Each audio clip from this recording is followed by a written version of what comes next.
The sound was not loud, but pervasive. It was less a noise heard by the ear and more a low-frequency vibration felt in the sternum. A deep, resonant hum that seemed to bypass the conventional auditory pathway entirely. It started subtly, a mere tremor in the air, escalating slowly, relentlessly, until it felt like the entire foundation of the earth was humming a discordant, subsonic tune. This profound disturbance was first registered by Dr. Alistair Finch, a highly credentialed but notoriously solitary physicist who had elected to work late in his small, remote observatory situated on a small rise, far from the city lights, meticulously calibrating an aging space. Finch, a man dedicated to the rigid predictability of established celestial mechanics, was instantly alerted not by the sound, which he initially dismissed as a distant transformer failure, but by the inexplicable and immediate failure of his most sensitive photographic plated, had spontaneously fogged, rendered useless by a sudden, intense burst of electromagnetic interference that registered 0 on his standard meters. Finch stepped outside, driven by a mixture of scientific frustration and instinctive unease. The moment he cleared the low overhang of the observatory roof, the hum intensified, shifting in pitch just enough to become recognizable as something mechanical, yet utterly alien. Above him, dominating the zenith, was a phenomenon that instantly shredded the comforting tapestry of his scientific worldview, replacing it with a cold, terrifying void of the unknown. There, hanging motionless, absolutely defying the laws of gravity that Finch had spent his life studying, was a colossal object. It was not the familiar, romanticized silver saucer of pulp fiction. This was something vast, silent save for the internal vibration, and monolithic. Its shape defied easy categorization, best described as a tremendous, seamless delta wing, or perhaps a flattened dome of truly immense scale, utterly devoid of rivets, seams, or visible propulsion systems. Its surface, under the faint light pollution bleeding from Austin, was neither reflective nor matte, but somehow absorptive, drinking the light, giving the impression that the object was merely a gap in the fabric of the night sky, a negative space defined only by its enormous outline. The sheer scale of the craft immediately ruled out any known terrestrial aircraft. It was impossibly large, blotting out constellations, rendering the bright summer stars surrounding it minuscule in comparison. The atmosphere of Austin in 1965 was thick with the rhetoric of the Cold War and the triumph of the burgeoning space race. Finch's immediate, rational thought was that this must be a secret, but even as the thought formed, it crumbled under the weight of observation. No jet propulsion, no visible wings necessary for lift, no sound of rushing air displaced by its bulk. It simply, was asterisk, hovering with an absolute stillness that suggested 0 kinetic effort. The conflict now began to rage within Dr. Finch's highly trained mind, the conflict between empirical observation and intellectual rejection. He reached instinctively for his camera, a bulky Nikon F fitted with high-speed film, but found his fingers momentarily the intensity of the humming seemed to vibrate through his bones, creating a paralyzing sense of dread that transcended fear of injury. It was the profound existential dread of witnessing the impossible made real. And then, the light. The object had been largely dark, a silhouette against the stars. But suddenly, along its massive, curved edge, a series of lights activated. These were not typical strobes or navigation beacons. They were recessed, glowing with a deep, pulsing ember hue that seemed to possess mass, almost like molten light contained within glass. They activated in a precise, non-random sequence. 3 pulses on the left, a momentary pause, 5 rapid pulses across the center, and then a slow, deliberate single sweep across the entire width. It was a rhythmic pattern, complex and deliberate, suggesting not malfunction or random energy discharge, but communication, or perhaps meticulous analysis of the environment below. This complex order display introduced the first major open loop. The craft was not merely observing. It was perhaps broadcasting or signaling, and if it was signaling, to whom or what was the message directed? Finch managed to steady his hands enough to lift the Nikon, desperately attempting to focus on the impossible scale of the lights. But the moment the lens sighted the object, the metallic body of the camera became intensely cold, and the frame counter instantly froze. The electromagnetic interference, previously only strong enough to fog a sensitive plate inside, was now focused and localized, turning his precision equipment into useless, decorative metal. The development of the sighting escalated sharply. For nearly 3 minutes, the immense delta had held its position with unnerving rigidity. Then, without any discernible shift in the hum or any physical prelude, it dropped altitude. Not a gentle descent, but a sudden, controlled plunge of hundreds of feet, stopping just shy of the dense canopy of oaks bordering the hill. The rapid descent should have created a sonic boom or at least a massive displacement of air. Instead, there was nothing but the continued, oppressive silence of the Texas night, punctuated only by the humming. It was,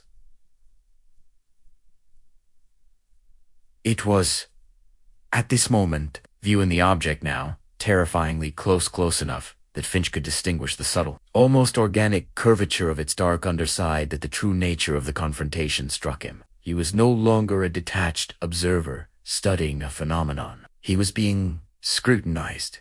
The pattern of amber light suddenly ceased their rhythmic pulsing and coalesced into 2 intensely bright, perfectly white beams focused directly downwards, illuminating the ground not 50 yards from Finch's position. The beams were surgical in their precision, cutting through the humid air without diffusion, like laser scalpels. The scientific dread mutated into raw, primal fear. Finch realized the object had acknowledged his presence, confirming intelligence and perhaps intent. Then came the definitive, climactic action, having hovered for a brief eternity just above the tree line.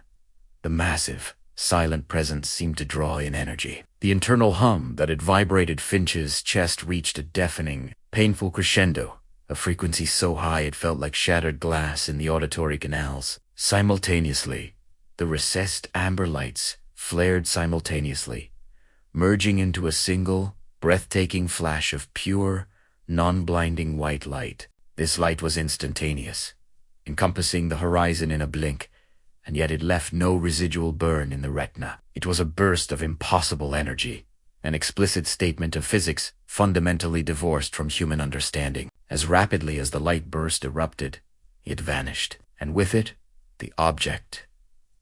It did not accelerate away, fading into the distance. It did not ascend gradually. It executed an instantaneous displacement. 1 second, its massive structure was silhouetted against the dark sky. The next, it was simply asterisk. Not their asterisk. The profound, painful hum ceased instantly, replaced by a vacuum of sound that was more shocking than the loudest roar. Dr. Finch was left standing alone in the thick, wet air of Austin, Texas. The only sound now that resumed, slightly confused chirping of the cicadas, as if they were trying to recalibrate the frequency of the night. The lingering evidence was meager but undeniable. A faint, sharp scent of ozone in the air, the cold, useless weight of his expensive camera, and a blinding, searing memory of the impossible shape that had dominated the atmosphere moments before. The only thing that remained was the terrifying, undeniable truth.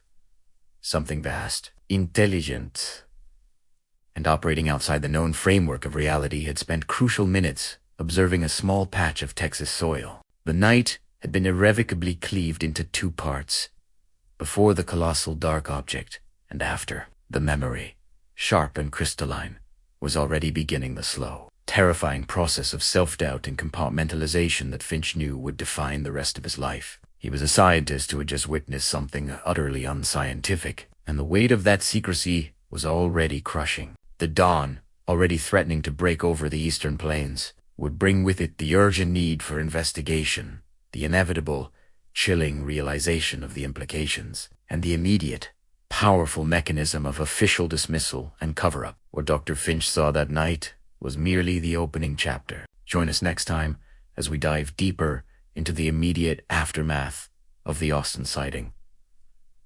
The strange visitations Dr. Finch received, the suppressed reports filed by local law enforcement, and the sudden, unsettling arrival of federal agents determined to sanitize the sky and scrub the memory of the impossible object from the collective consciousness. The saga of the Texas Delta is far from over. The radio went dead, not with a sputter, but with a horrifying, definite click, like a latch closing on an airtight vault. Lieutenant Hollis, hunched over the defunct shortwave receiver outside the Camp Mabry periphery, felt the sudden absence of static more profoundly than he had felt its presence moments before. This was the hook. The ambient noise of the Texas night, the cicadas, the distant traffic hum on Highway 290 had been systematically erased, replaced by an encompassing, pressurized silence. Hollis looked up, the chill of the November air settling deep in his bones, colder than the thermometer suggested. This unnerving stillness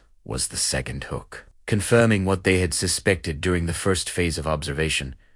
The phenomenon was not random. It was interacting, controlling the electromagnetic environment. The air itself began to vibrate with a subbordial frequency, a pressure wave that caused the leaves on the live oaks to shimmer without any corresponding wind. It was the precursor to the entity's return. C-O-N-T-H-E-O-L-I-Z-A-T-I-O-N.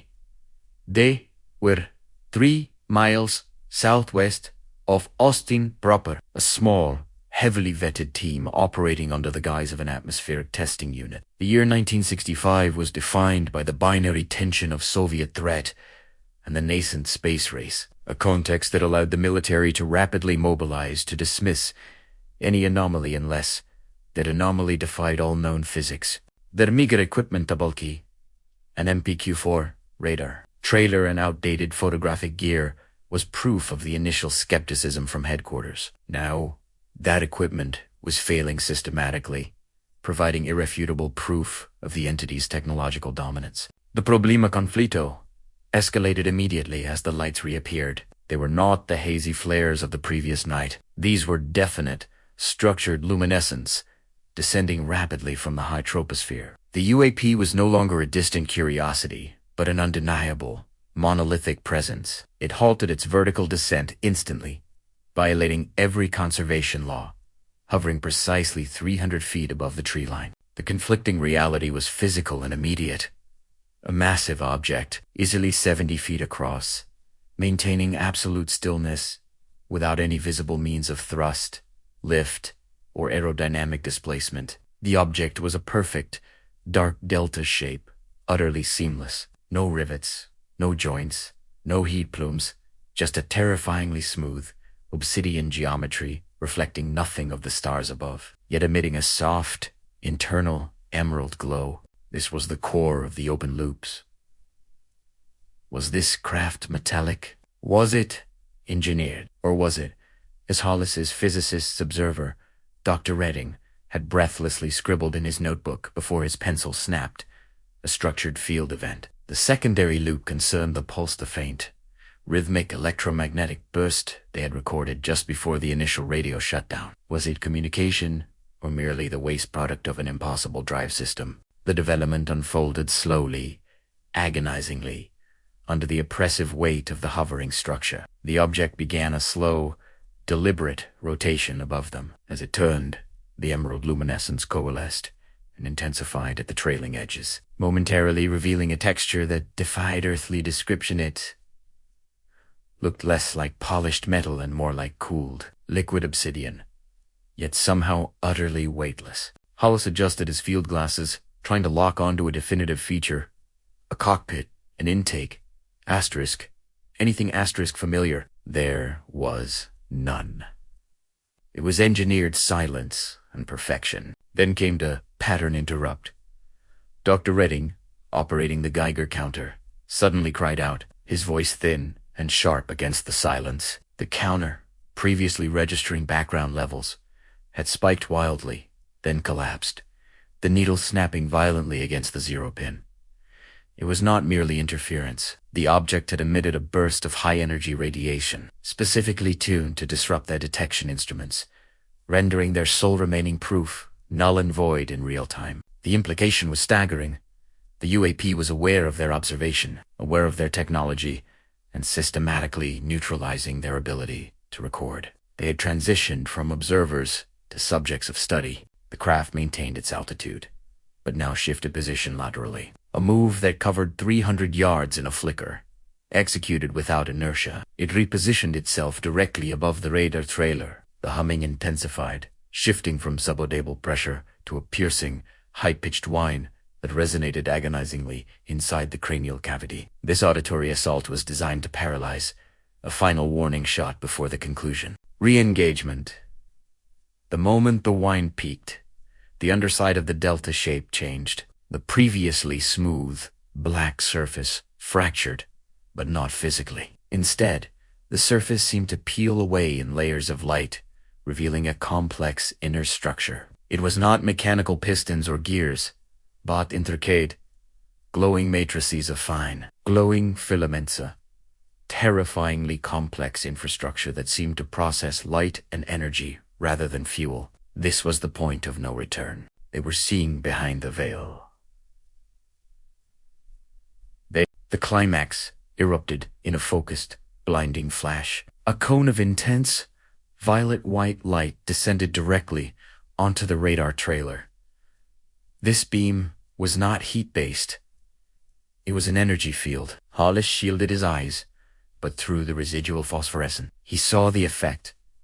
The heavy, steel trailer did not explode or burn, but rather dematerialized not instantly, but in a horrific, slow erosion. The metal glowed cherry red, then white, then simply vanished, leaving a patch of smoking, scorched earth and an acrid smell of ozone and burnt insulation. This destruction was surgical, a demonstration of power aimed only at their core ability to generate official evidence. The object, having delivered its definitive message, paused for one final, devastating moment. The central mass of the craft pulsed once more, emitting not light, but a rapid, almost instantaneous burst of pure electromagnetic energy. This burst was the revelation, the final closure of the open loops. It was not a message asterisk to asterisk them, but an archival function.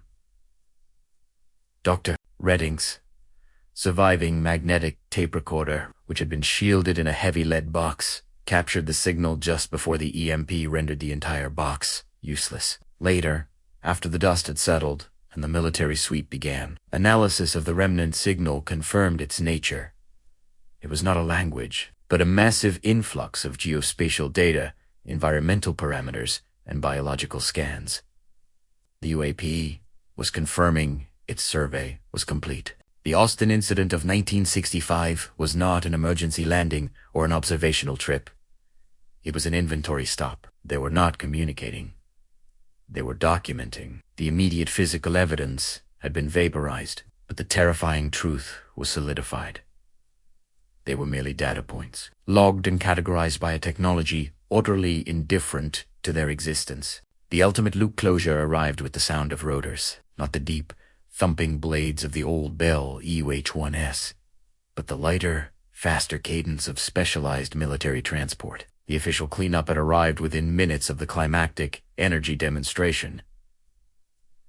This explained the institutional suppression. They were not dismissing the event because they disbelieved it. They were dismissing it because they were terrified of what they asterisk.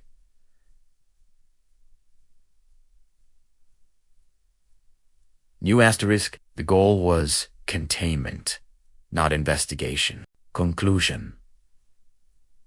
Within 48 hours, Lieutenant Hollis and Dr. Redding were transferred, their experience erased by the weight of national security. The site was classified as a chemical spillage zone resulting from a highly sensitive, confidential missile guidance test.